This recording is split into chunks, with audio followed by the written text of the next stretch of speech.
నమస్కారం welcome to VBC on TV news నేను ప్రసన్న ముందుగా ఈనాటి ముఖ్యాంశాలు కేంద్ర బడ్జెట్ అన్ని వర్గాలకు ఆమోదయోగ్యమన్న కేంద్ర మంత్రి నడ్డా వికసిత్ భారత్ సాధించే దిశగా రూపొందించారని వ్యాఖ్య అరకు చలి ఉత్సవాలతో పర్యాటకానికి మరింత ప్రోత్సాహం అతిథులు ఎంజాయ్ చేస్తున్నారని మంత్రి కొండపల్లి శ్రీనివాస్ ప్రశంస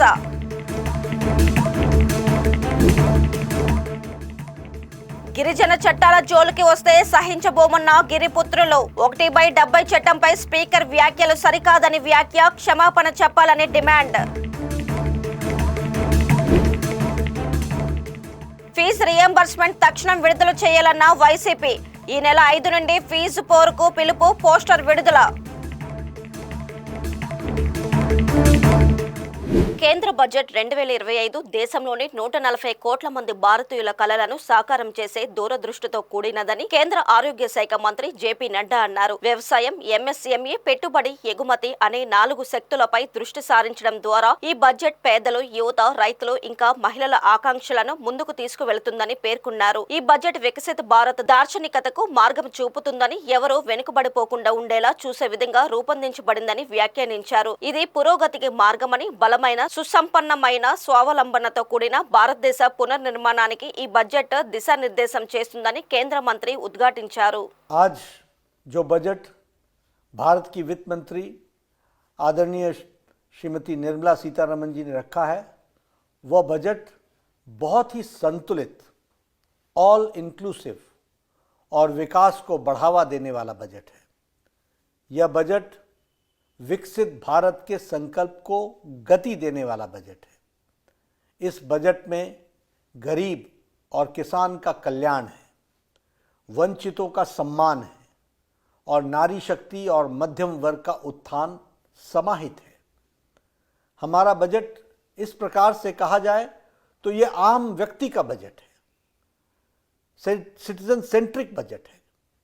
ऐसे सर्वस्पर्शी और हर क्षेत्र के विकास को गति देने के लिए समर्पित बजट के लिए मैं आदरणीय प्रधानमंत्री श्री नरेंद्र मोदी जी का हार्दिक अभिनंदन करता हूं।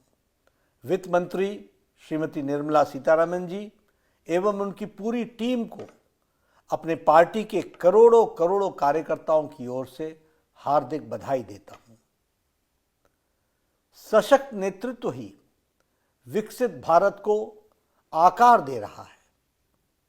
प्रधानमंत्री नरेंद्र मोदी जी के कुशल नेतृत्व में देश विकसित भारत की यात्रा का साक्षी बन रहा है। पिछले 10 वर्षों में प्रधानमंत्री जी ने अथक परिश्रम के साथ लगभग 25 करोड़ लोगों को गरीबी की रेखा से बाहर निकाला है।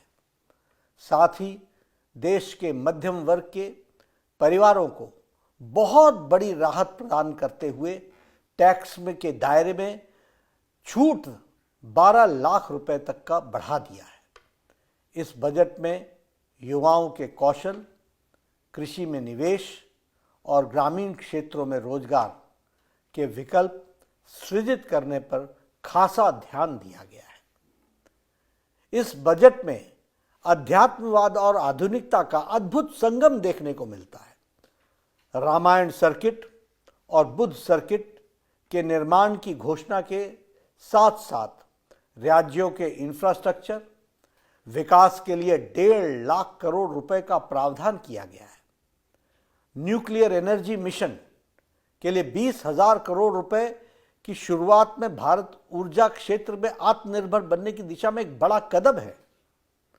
पर्यटन को बढ़ावा देने के लिए 50 प्रमुख स्थलों का राज्यों की भागीदारी से विकास किया जाएगा, जिससे न केवल सांस्कृतिक धरोहर को संरक्षित किया जाएगा बल्कि स्थानीय रोजगार के अवसर भी बढ़ेंगे।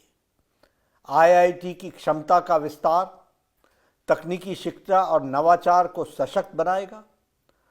स्वास्थ्य कल्याण की दृष्टि से बजट में लगभग 1 लाख करोड़ रुपए का प्रावधान दिया गया है, जो 2014-15 के मुकाबले 191% अधिक है।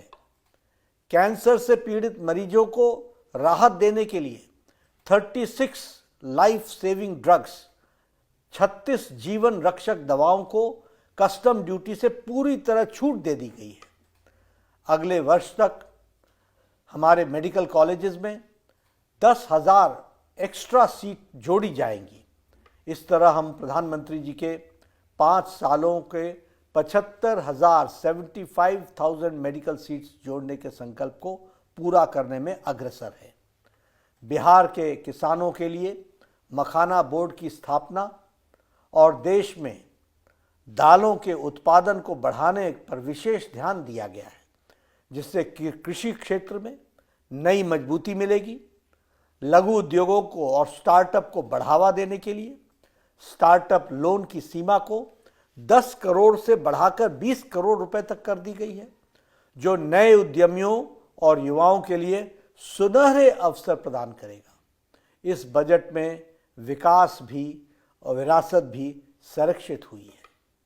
बजट का फोकस आत्मनिर्भर भारत के संकल्प को साकार कर रहा है, भारत को वैश्विक आर्थिक स्थिति और आर्थिक शक्ति के रूप में स्थापित कर रहा है।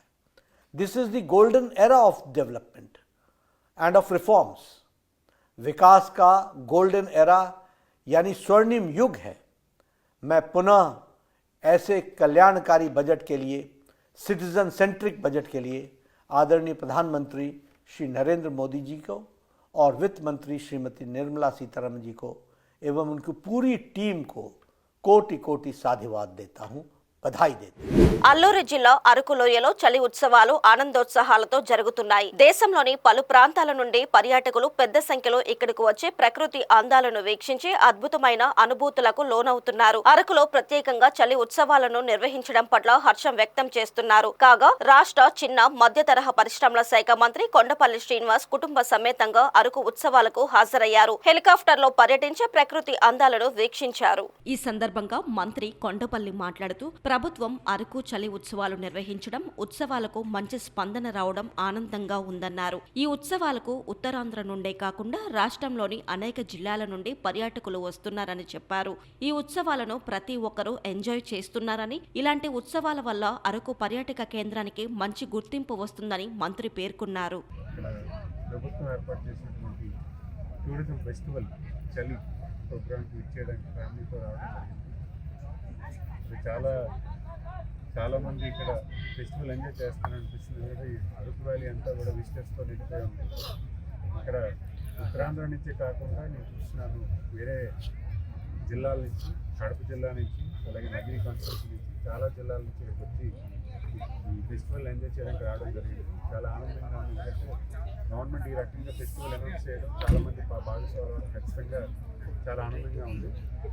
మరి అంతేకాకుండా ఈరోజు కేంద్ర బడ్జెట్ అనౌన్స్ చేశారు. నిర్మలా సీతారామన్ గారు, ఫైనాన్స్ మినిస్టర్ గారు అనౌన్స్ చేసేటప్పుడు కూడా ఆవిడ గురజాడ వారి పూర్తిని తలుచుకొని ఆవిడ అనౌన్స్ చేయడం, దేశం అంటే మంచి కాదు, దేశం అంటే మంచి, అది కూడా ఈ బడ్జెట్ మధ్యతరగతి కుటుంబాలకి ఎక్కువగా చేయూత కల్పించేలాగా బడ్జెట్ ఇస్తుందని ఒక అనౌన్స్మెంట్ చేస్తూ ఈరోజు పెద్ద ఎత్తున బడ్జెట్ ఇవ్వడం జరిగింది.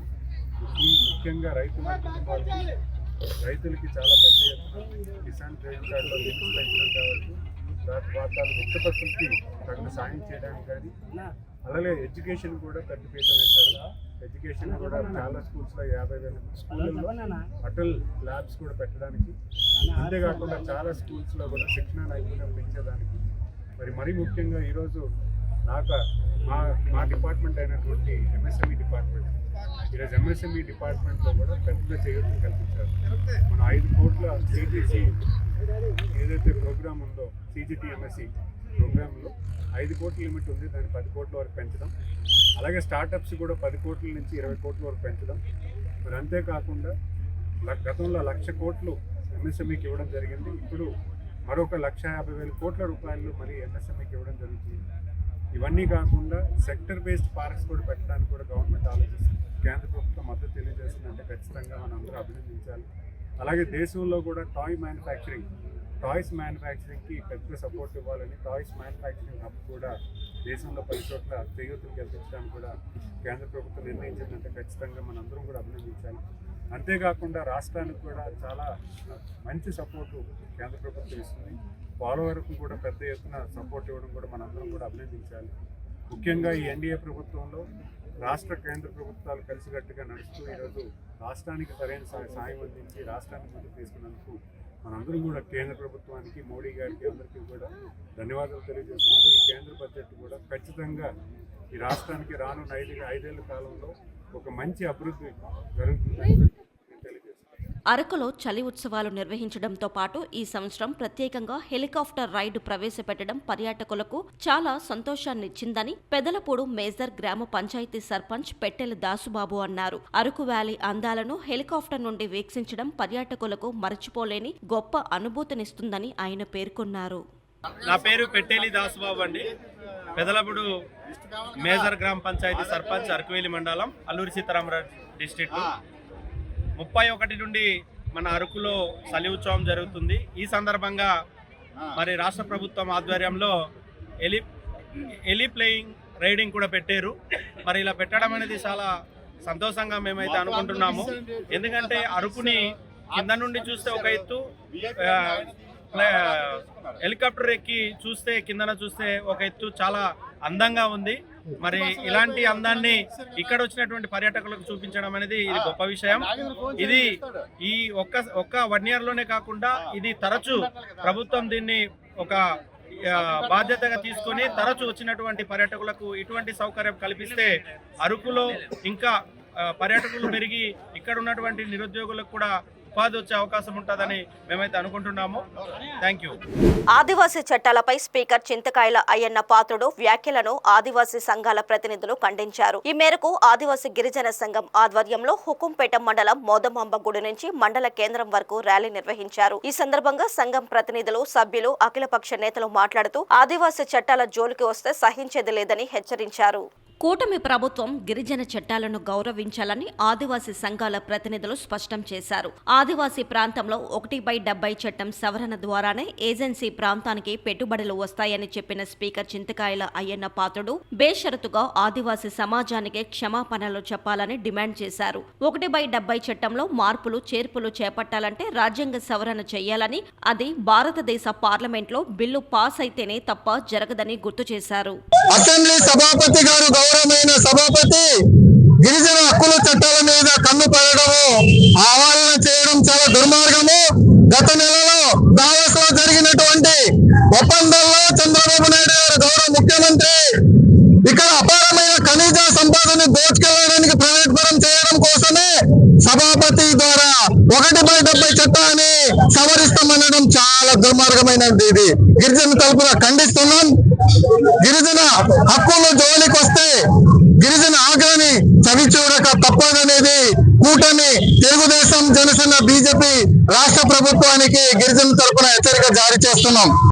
ప్రజా సంఘాలు ఈ రోజు జరుగుతున్నటువంటి నిరసన కార్యక్రమం యొక్క ముఖ్య ఉద్దేశం ఏమనగా, ఈ నెల 27వ తారీఖు, గత నెల 27వ తారీఖున శాసన సభాపతి చింతకాయల అయ్యన్న పాత్రుడు గిరిజన ప్రాంతంలో టూరిజం అభివృద్ధి చేయాలంటే, వాటికి పెట్టుబడులు పెట్టాలంటే 1/70 చట్టం అడ్డుగా ఉంది అని చెప్పి వాటిని సవరణలు చేయాలని చెప్పేసి ఆయన చేసినటువంటి వ్యాఖ్యల్ని మేము తీవ్రంగా ఖండిస్తున్నాం. కాబట్టి బేషరతుగా ఆయన చేసినటువంటి వ్యాఖ్యల్ని వెనక్కి తీసుకోవాలి. 1/70 చట్టం ఏదైతే అమలు పరిచారో నాటి నుంచి నేటి వరకు ఎక్కడ దాన్ని ఇంకైనా అభివృద్ధి నోచుకోలేదు. సరిగ్గా ఈ రోజు వచ్చి ఈ పాలకులు దాన్ని సవరణలు చేస్తాము, దాన్ని కొండి చాకులు చెప్పి దాని జోలికి వస్తే ఊరుకునేది లేదని చెప్పేసి ఈ సందర్భంగా మేము తెలియజేస్తున్నాం, డిమాండ్ చేస్తున్నాం. అదే సందర్భంగా మరి అయ్యన్న పాత్రుడు ఒక విషయం చెప్తున్నారు. టూరిజం పేరుకి ఒప్పందాలు పెట్టేటప్పటికి మరి ఇక్కడ అడ్డుగా ఉంది 1/70 చట్టం అని అంటున్నారు కదా. గిరిజన ప్రాంతంలో ఇది ఆంధ్ర ఊటీగా ప్రత్యేకమైనటువంటి పేరుంది. ఇప్పటికే గిరిజన ప్రాంతంలో టూరిజం నడుస్తుంది, అమల్లో ఉంది. మరి అక్కడ ఇప్పటి వరకు జరుగుతున్న దానికి ఎందుకు అడ్డు లేదు? ఇప్పుడు మీరు పెట్టేటటువంటి మీ డబ్బులకి ఎందుకు అడ్డు వస్తాయి? ఎందుకు అడ్డు వస్తాయంటే, ఎవరైతే పెట్టుబడిదారులు ఉన్నారో ఆ పెట్టుబడిదారుల నుంచి వచ్చేటటువంటి డబ్బులు ఈ కూటమి ప్రభుత్వానికి పర్సెంటేజ్ ఉంటుంది కాబట్టి ఆ అడ్డు పూర్తి చెప్పి ఇక్కడ గిరిజన ప్రాంతానికి ఆ నిధులు మళ్లించకుండా ఇవ్వకుండా చేయడమే ఇది కుట్ర అని చెప్పేసి ఈ సందర్భంగా మేము తెలియజేస్తున్నాం.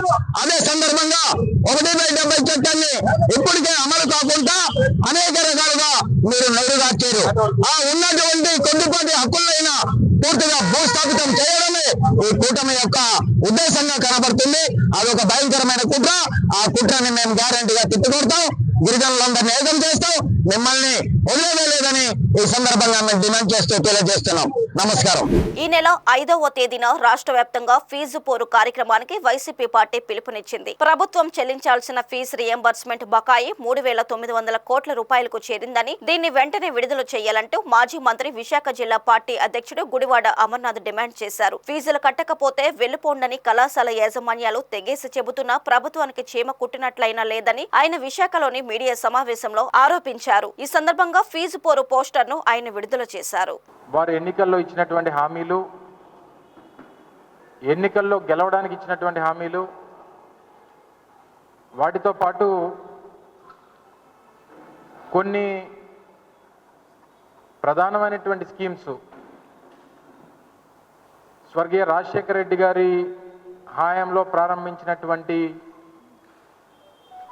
కొన్ని పథకాలు, ఆరోగ్యశ్రీ కానీ, ఫీజు రియంబర్స్మెంట్ కానీ, ఇటువంటి కార్యక్రమాలన్నింటినీ కూడా మరింత పకడ్బందీగా కొనసాగిస్తామని చెప్పినటువంటి హామీలు, ఇవన్నీ కూడా అమలు చేస్తారనేటువంటి ఉద్దేశంతో దాదాపు 6 నెలల పాటు ప్రతిపక్షంగా వైఎస్ఆర్ కాంగ్రెస్ పార్టీ సమయం ఇచ్చి, తర్వాత గత సంవత్సరం డిసెంబర్ 4వ తారీఖున పార్టీ రాష్ట్ర నాయకులందరితో కూడా కలిసి ఒక సమావేశాన్ని నిర్వహించి రాష్ట్రంలో ప్రధానంగా ఉన్నటువంటి రైతులకు సంబంధించినటువంటి అంశాలు, విద్యార్థులకు సంబంధించినటువంటి అంశాలు, అలాగే మరింత ప్రధానమైనటువంటి విద్యుత్ ఛార్జీల పెంపుకు సంబంధించినటువంటి అంశాల మీద పెద్ద ఎత్తున పోరాటం చేయాలనేటువంటి ఒక పిలుపుని జగన్మోహన్ రెడ్డి గారు ఇవ్వడం, అందులో భాగంగా డిసెంబర్ 11వ తారీఖున రైతులకు సంబంధించినటువంటి పోరు ఏదైతే రైతు పోరు కార్యక్రమాన్ని డిసెంబర్ 13వ తారీఖున నిర్వహించాం. అలాగే డిసెంబర్ 27వ తారీఖున విద్యుత్ ఛార్జీల్ని భారం మోపినటువంటి ప్రభుత్వం దాదాపు 15,000 కోట్ల రూపాయలు విద్యుత్ ఛార్జీల్ని భారం మోపి దాని మీద ఒక పోరు కార్యక్రమాన్ని వైఎస్ఆర్ కాంగ్రెస్ పార్టీ నిర్వహించింది. వీటన్నిటికన్నా ముఖ్యమైనటువంటిది విద్యార్థులకు సంబంధించి ఫీజు రీయింబర్స్మెంట్ స్కీమ్ కింద దాదాపు 2,800 కోట్ల రూపాయలు రాష్ట్రంలో ఉన్నటువంటి వివిధ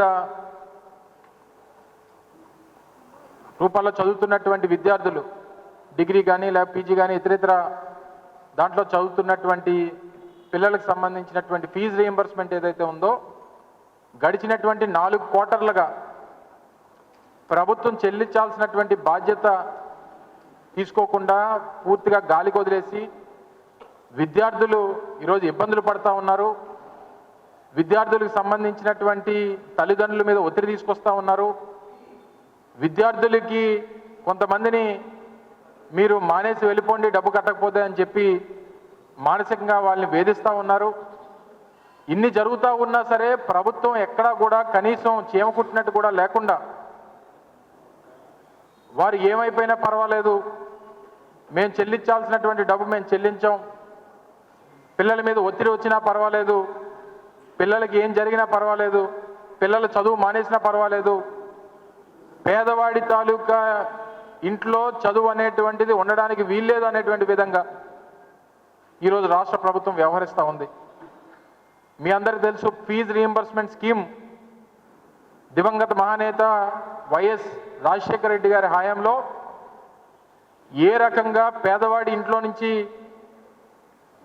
ఒక ఇంజనీరో ఒక డాక్టరో తయారవ్వాలి, వారికి మెరుగైనటువంటి విద్యను అందించాలి, ఆ కుటుంబం భవిష్యత్తు బాగుండాలి, భావితరాలకు మంచి జరగాలి, రాష్ట్రానికి మంచి జరగాలనేటువంటి ఉద్దేశంతో మొదలుపెట్టినటువంటి గొప్ప పథకం ఫీజు రీయింబర్స్మెంట్ పథకం. దాని తర్వాత వచ్చినటువంటి ముఖ్యమంత్రులు కానీ, తర్వాత వచ్చినటువంటి ప్రభుత్వాలు కానీ, ముఖ్యంగా జగన్మోహన్ రెడ్డి గారి ప్రభుత్వంలో మరింత పకడ్బందీగా దాన్ని నడిపించేటువంటి కార్యక్రమాన్ని చేశాం. ఇదే విధంగా 2019లో కూడా జగన్మోహన్ రెడ్డి గారు ముఖ్యమంత్రి అయ్యేటువంటి సమయానికి కూడా దాదాపు 2,500 కోట్ల రూపాయలు బకాయిలు పెట్టి వెళ్ళిపోయాడు చంద్రబాబు నాయుడు గారు. ఆ డబ్బులు కూడా ఆ రోజు ప్రభుత్వం జగన్మోహన్ రెడ్డి గారు అధికారంలోకి వచ్చి దాన్ని చెల్లించేటువంటి కార్యక్రమాన్ని చేశాం. ఈరోజు అధికారంలోకి వచ్చి దాదాపు 8 నెలలు పూర్తి అయిపోతా ఉంది. 2,800 కోట్ల రూపాయలు ఫీజు రీయింబర్స్మెంట్, 1,100 కోట్లేమో వసతి దీవెన కింద, విద్యా దీవెన కింద 2,800 కోట్లు, 1,100 కోట్లేమో వసతి దీవెన కింద 3,900 కోట్ల రూపాయలు బకాయిలు ఈరోజు చెల్లించాల్సినటువంటి ప్రభుత్వం కనీసం పట్టించుకోకుండా ఉందనేటువంటి విషయాన్ని ఈ సందర్భంగా తెలియజేస్తా ఉన్నా. అందుకనే పిల్లల పక్షాన, పిల్లల తల్లిదండ్రుల పక్షాన రేపు 5వ తారీఖున రాష్ట్ర వ్యాప్తంగా కూడా ఈ ఫీజు పోరు కార్యక్రమాన్ని వైఎస్ఆర్ కాంగ్రెస్ పార్టీ పిలుపునిచ్చింది. జగన్మోహన్ రెడ్డి గారి ఆదేశాల మేరకు రాష్ట్ర వ్యాప్తంగా అన్ని జిల్లా కేంద్రాల్లో కూడా 26 జిల్లా కేంద్రాల్లో కూడా పిల్లల తల్లిదండ్రులను తీసుకొని జిల్లా కలెక్టర్కి ఒక రిప్రజెంటేషన్ సబ్మిట్ చేసి ప్రభుత్వం మీద ఒత్తిడి తీసుకొచ్చేటువంటి కార్యక్రమాన్ని వైఎస్ఆర్ కాంగ్రెస్ పార్టీ జగన్మోహన్ రెడ్డి గారి నాయకత్వంలో పిలుపునిచ్చింది. ఉత్తరాంధ్ర జిల్లాల ఆరాధ్య దైవం శ్రీ వరాహలక్ష్మి నరసింహస్వామిని దర్శించుకునేందుకు అమెరికా నుండి 13 మంది విదేశీయులు వచ్చారు. వారికి దేవస్థానం అధికారులు స్వాగతం పలికి ఆలయం లోపలికి తీసుకువెళ్లారు. తొలుత కప్పస్తంభ ఆలింగనం, బేడ మండపం చుట్టూ ప్రదర్శన చేయించి తరువాత అంతరాలయంలో దర్శనానికి తీసుకువెళ్లారు. అక్కడ అర్చకులు ప్రత్యేక పూజలు నిర్వహించగా అనంతరం వేద పండితులు వారికి ఆశీర్వచనం చేసి స్వామివారి తీర్థ ప్రసాదాలను అందజేశారు. దేవస్థానం సిబ్బంది ఆలయ ప్రాముఖ్యతను విదేశీయులకు తెలియజేశారు. ఈ కార్యక్రమంలో దేవస్థానం ఏఈఓ ఆనంద్ కుమార్, సూపరింటెండెంట్ త్రిమూర్తులు, అర్చక స్వాములు పాల్గొన్నారు.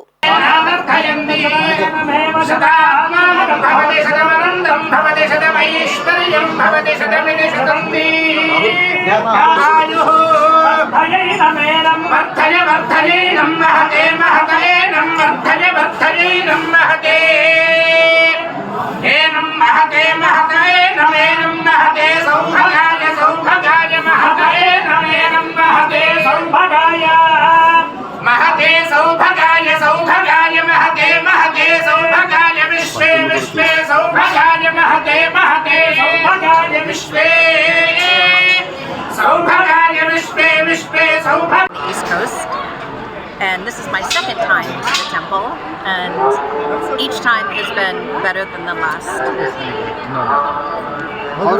How is your feeling when you visit the temple? I love being in the temple.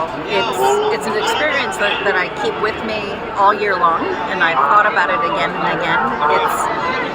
You feel the blessings, you feel just the love that's in the temple, and I feel blessed that I have an opportunity to come back for a second time.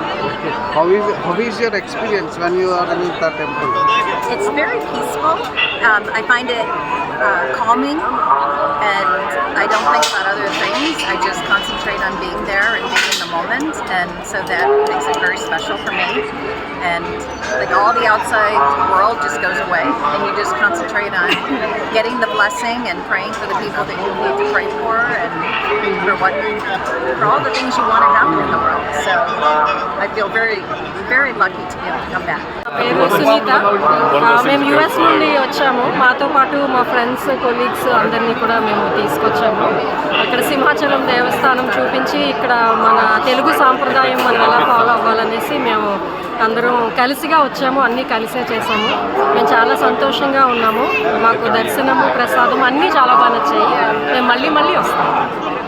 Anakapalli జిల్లా Makavarapalem Avanthi engineering కళాశాలలో synergy 2025 కార్యక్రమం ముగిసింది. అవంతి విద్యా సంస్థల వ్యవస్థాపకులు ముత్తంశెట్టి శ్రీనివాసరావు అధ్యక్షతన జరిగిన వేడుకలకు ముఖ్య అతిథులుగా Visakhapatnam Hindustan shipyard general manager D Srinivasarao, JNTU GV Vizianagaram director of evaluation doctor K Babulu ప్రత్యేక అతిథులుగా హాజరయ్యారు. Shipyard general manager Srinivasarao మాట్లాడుతూ నైతిక విలువలతో కూడిన విద్య సమాజానికి ఉపయోగపడుతుందన్నారు. విద్యార్థులు నిరంతరం జ్ఞానాన్ని జ్ఞానాన్ని సంపాదిస్తూనే ఉండాలని, అప్పుడే లక్ష్యాలను సాధించగలరని అన్నారు.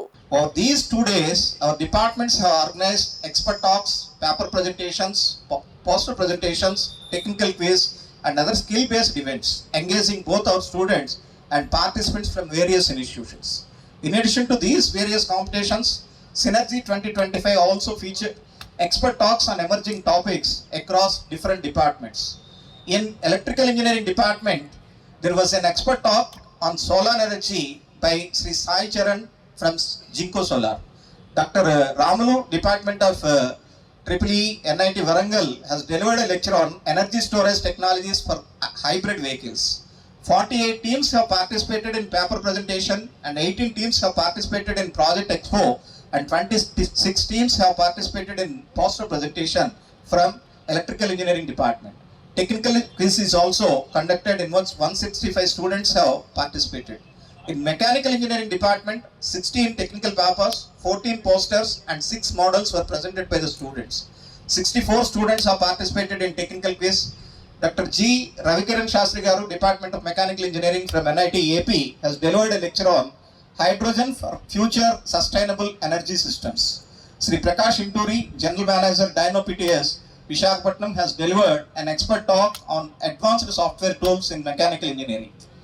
In Electronics and Communication Engineering Department, 52 papers, 15 posters and 11 working models were presented by the students.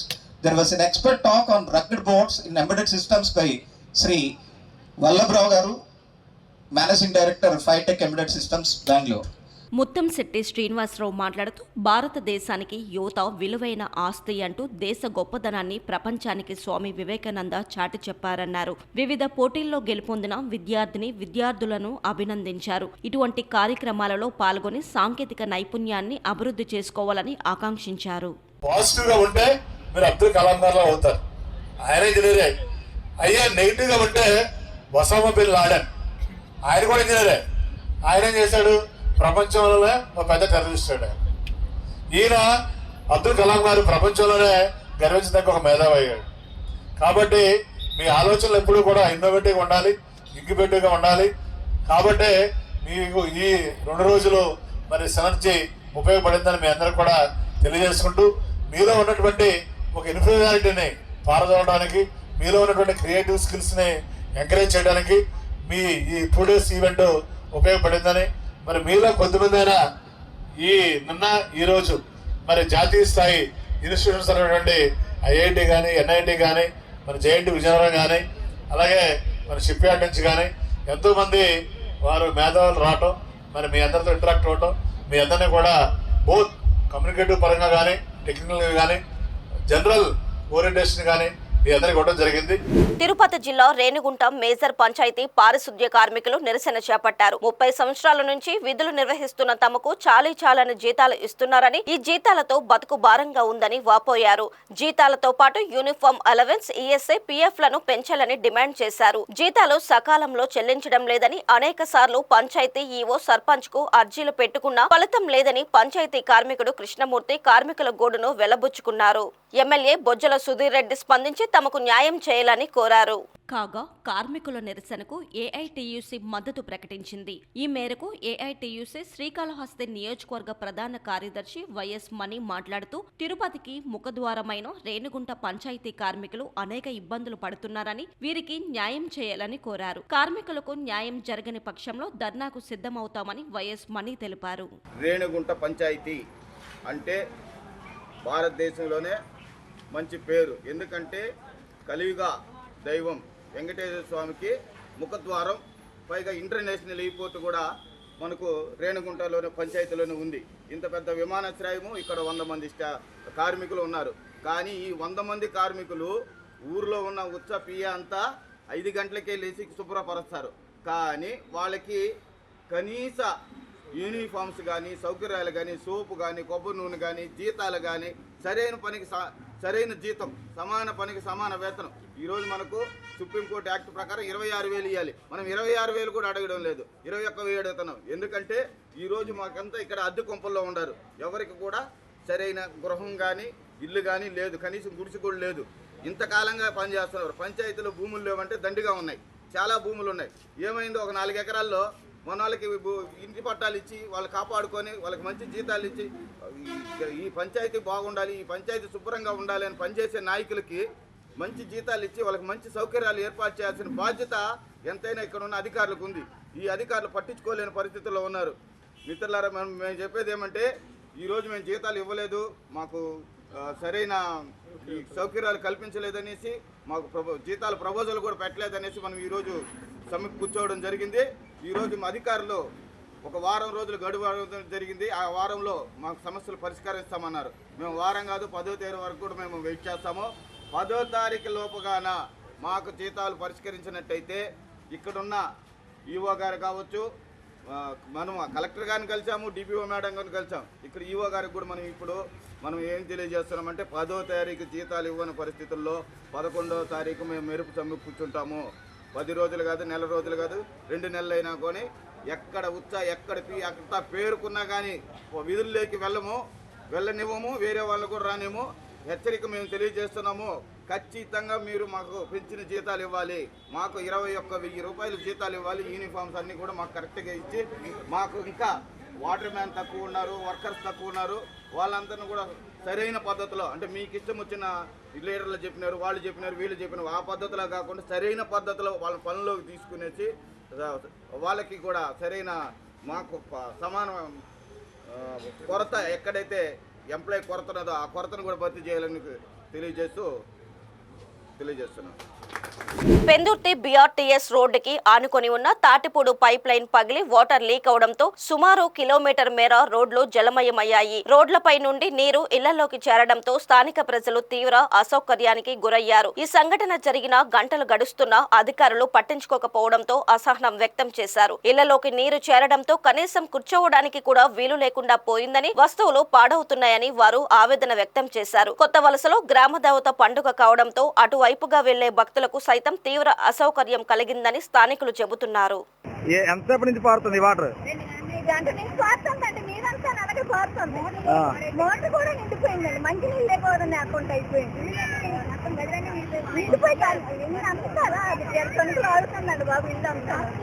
ఈ వాటర్ ఎక్కడి నుంచి వస్తుందమ్మా? పుల్లి నీరా, తాటిపూడి వాటరా? వైసీపీ ఈ నెల 5న చేపట్టనున్న ఫీజు పోరు కార్యక్రమం పోస్టర్ను అనకాపల్లి వైసీపీ పార్టీ కార్యాలయంలో జిల్లా అధ్యక్షుడు బూడి ముత్యాల నాయుడు, కరణం ధర్మశ్రీ, అదీప్ రాజు, దంతులూరి దిలీప్ కుమార్ తదితరులు కలిసి విడుదల చేశారు. ఈ సందర్భంగా బూడి ముత్యాల నాయుడు మీడియాతో మాట్లాడుతూ కూటమి ప్రభుత్వం చెల్లించవలసిన 3,900 కోట్ల రూపాయలు ఫీజు రియంబర్స్మెంట్ బకాయిలను చెల్లించకపోవడంతో విద్యార్థులు, తల్లిదండ్రులు ఆందోళన చెందుతున్నారని అన్నారు. జరపతలపెట్టినటువంటి ఈ ఫీజు పోరు ఏదైతే ఈ కూటమి ప్రభుత్వం ఇచ్చినటువంటి హామీలతో పాటు విద్యార్థులు చెల్లించవలసినటువంటి ప్రతి సంవత్సరం ఫీజు రియంబర్స్మెంట్ ఏదైతే చేయాలో ఆ బకాయిలు ఇప్పటి వరకు కూడా 3,900 కోట్ల రూపాయలు ఈ కూటమి ప్రభుత్వం చెల్లించకుండా ఉండిపోవటం వలన విద్యార్థులు ఎంతోమంది విద్యార్థుల తల్లిదండ్రులు కూడా చాలా ఆందోళన గురయ్యే పరిస్థితి కూడా కనిపిస్తూ ఉంది. విద్యని అభ్యసించేటువంటి విద్యార్థులకి మానసికంగా ఫ్రీడమ్ ఉంటేనే వాళ్ళ చదువులో ముందుకు వెళ్ళేటువంటి పరిస్థితులు కూడా ఉంటాయి. తల్లిదండ్రులు కూడా ఆందోళన నుంచి బయటపడేటువంటి పరిస్థితులు ఉంటాయి. మేము గతంలోనే చెప్పాము, ఇచ్చినటువంటి సూపర్ 6 హామీలతో పాటు మరి నిరంతర ప్రక్రియగా జరుగుతున్నటువంటి పిల్లలు చదువుకునేటువంటి కార్యక్రమం ఏదైతే ఉందో వాటికి చెల్లించేటువంటి ఫీజులు ఏవైతే ఉన్నాయో వాటిని చెల్లించే కార్యక్రమం కూటమి ప్రభుత్వం చేయకపోవటం వలన పిల్లలు ఆందోళన చెందుతూ ఉన్నారు. అందుగురించే మేము గతంలో రైతుల తరపున ఒక ధర్నా కార్యక్రమాన్ని చేయడం జరిగింది. ఇచ్చినటువంటి మాట ప్రకారంగా చెప్పినటువంటి విధంగానే మరి ఏదైతే ఈ కూటమి ప్రభుత్వం పెంచినటువంటి విద్యుత్ ఛార్జీలు పెంచబోమని పెంచే కార్యక్రమం ఎప్పుడైతే చేపట్టారో దాని మీద కూడా మేము పోరుబాటు పెట్టి ఈ వినియోగదారుల తరపున కూడా ఒక రిప్రజెంటేషన్ కూడా ఇవ్వడం జరిగింది వైఎస్ఆర్ పార్టీ తరపున. మరి 3వ కార్యక్రమము ఈ ఫీజు పోరు కార్యక్రమాన్ని కూడా 5వ తేదీన మరి కలెక్టరేట్కి వెళ్ళి కలెక్టర్ గారికి విద్యార్థుల తల్లిదండ్రుల తరపున తక్షణమే వారికి చెల్లించవలసినటువంటి ఫీజు రియంబర్స్మెంట్ ఏదైతే ఉందో అదంతా కూడా బకాయి లేకుండా చెల్లించాలనేటువంటి ఉద్దేశంతో ఈ కార్యక్రమాన్ని తలపెట్టడం జరిగింది. కార్యక్రమంలో భాగంగా రాష్ట్ర వ్యాప్తంగా అన్ని జిల్లాలు కేంద్ర కార్యాలయంలో కూడా ఈ పోస్టర్ని విడుదల చేసే కార్యక్రమాన్ని ఈరోజు అనకాపల్లి జిల్లాలో ఈరోజు మేము దాన్ని లాంచింగ్ చేస్తున్నాము. కామారెడ్డి జిల్లా జుక్కల్ ఎమ్మెల్యే తోట లక్ష్మీ కాంతారావు ఢిల్లీలో పలువురు కేంద్ర మంత్రులను కలిశారు. పార్లమెంటు సమావేశాల్లో పాల్గొంటున్న మంత్రులను కలిసి సోయా పంట కొనుగోలు కోసం విజ్ఞప్తి చేశారు. ఈ సందర్భంగా ఎమ్మెల్యే మాట్లాడుతూ మద్నూర్ మార్కెట్ కమిటీలో మిగిలిపోయిన సోయా పంటను కొనుగోలు చేయాలని మంత్రులకు విజ్ఞప్తి చేయడం జరిగిందని తెలిపారు. ఈరోజు ఢిల్లీ పార్లమెంట్ భవన్కి వచ్చి ఉన్నాం. మద్నూర్ మార్కెట్ కమిటీలో ఉన్నటువంటి సోయా పంటకు సంబంధించినటువంటి కొనుగోలు విషయమై వివిధ మంత్రులతో కలిసి ఖచ్చితంగా జుక్కల్ నియోజకవర్గం మద్నూర్లోని మార్కెట్ కమిటీలో ఉన్నటువంటి 8,000 క్వింటాళ్ళ సోయా ధాన్యాన్ని ఖచ్చితంగా కొనాలని చెప్పేసి వారికి మనవి చేస్తూ ఉన్నాను.